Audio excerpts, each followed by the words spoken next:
ఇప్పుడు మన భారత కార్మిక సంఘాల సమైక్య అధ్యక్షుడు రాష్ట్ర నాయకులు తమ్ముడు హెచ్ లింగన్ మాట్లాడాల్సిందిగా కోరుతూ ఆహ్వానిస్తున్నారు. దీని తర్వాత మన పాట ఉంటుంది, ఆ పాట తర్వాత భోజనం కూడా. అధ్యక్ష, ఈ కార్యక్రమానికి చేసినటువంటి పార్టీ జిల్లా కార్యదర్శి తమ్ముడు ఐలన్న గారికి, మేడే ఉత్సవ కార్యక్రమంలో పాల్గొన్న కార్మిక సభ్యులందరూ కూడా అయ్యంకుల తరఫున ఎప్పుడైనా ధన్యవాదాలు తెలియజేస్తుంది. కాంగ్రెస్ ఇంతకుముందే ఐలన్న మాట్లాడుతూ 130 సంవత్సరాల సాధించుకున్న హక్కులు ఈ రోజు ఏం జరుగుతున్న విషయాన్ని వివరించడం జరిగింది. ప్రధానంగా 1926లో చికాగో నగరంలో మన ఇవాళ ఎగరేసుకున్నటువంటి ఎర్ర జెండా ఆనాడు రక్తంలో తడిసి కార్మికుల రక్తంలో తడిసి అందించినటువంటి జెండా.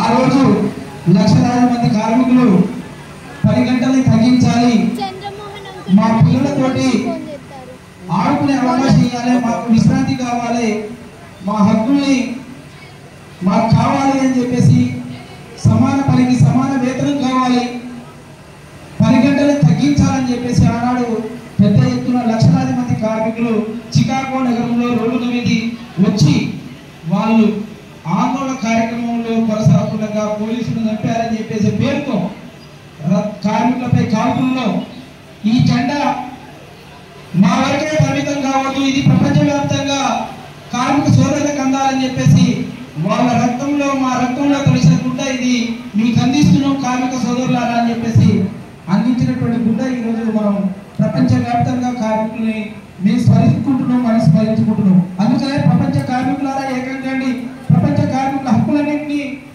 కాపాడుకుందామని చెప్పేసి ఈరోజు మనం నిలదీస్తున్నాం. నాడు కార్మిక హక్కుల కోసం పోరాటం చేసాం, సాధించుకున్నాం.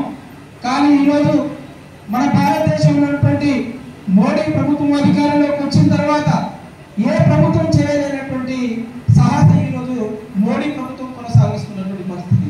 అది ఎందుకోసము అంటే కార్పొరేట్ శక్తుల కోసం, బహుళజాతి కంపెనీల కోసం. ఇవాళ భారతదేశంలో కార్మికులకు 8 గంటల పని దినాలు ఉండే, కానీ ఈరోజు 12 గంటలు పని చేయాలని చెప్పేసి కార్మికులను అంటున్నారు.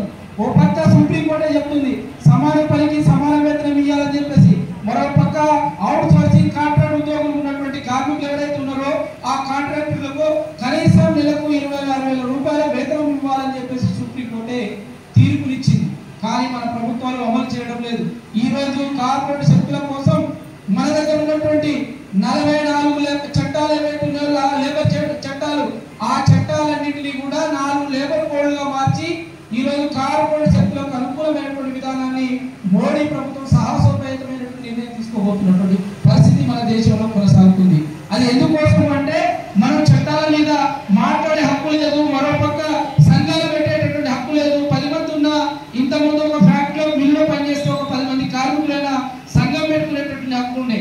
కానీ ఈ రోజు మోడీ తీసుకొచ్చినటువంటి విధానాల వల్ల 300 మందికి తక్కువ ఉంటే కార్మికులకు హక్కులు సమ్మె చేసేటటువంటి హక్కు లేదు, సంఘాలు పెట్టుకునేటటువంటి హక్కు లేకుండా ఈ రోజు మోడీ ప్రభుత్వం తీసుకొస్తున్నటువంటి విధానం ఈ రోజు మన దగ్గర కనబడుతున్నది. అంతేకాదు ఏ ఫ్యాక్టరీ అయినా కావచ్చు, అతను ఎప్పుడైనా తీయవచ్చు, ఎప్పుడైనా లాకౌట్ చేసుకోవచ్చు, మాట్లాడే హక్కు లేదు. అందులో పనిచేసినటువంటి శ్రమనంతా కూడా మనం వదులుకోవాల్సినటువంటి పరిస్థితి ఈ రోజు మోడీ ప్రభుత్వం తీసుకొస్తున్నటువంటి విధానంలో భాగం ఉన్నది.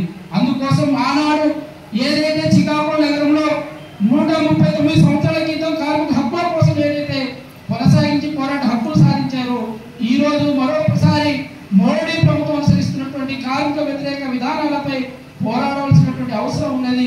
మన హక్కులను కాపాడుకోవాల్సినటువంటి అవసరం ఉంది.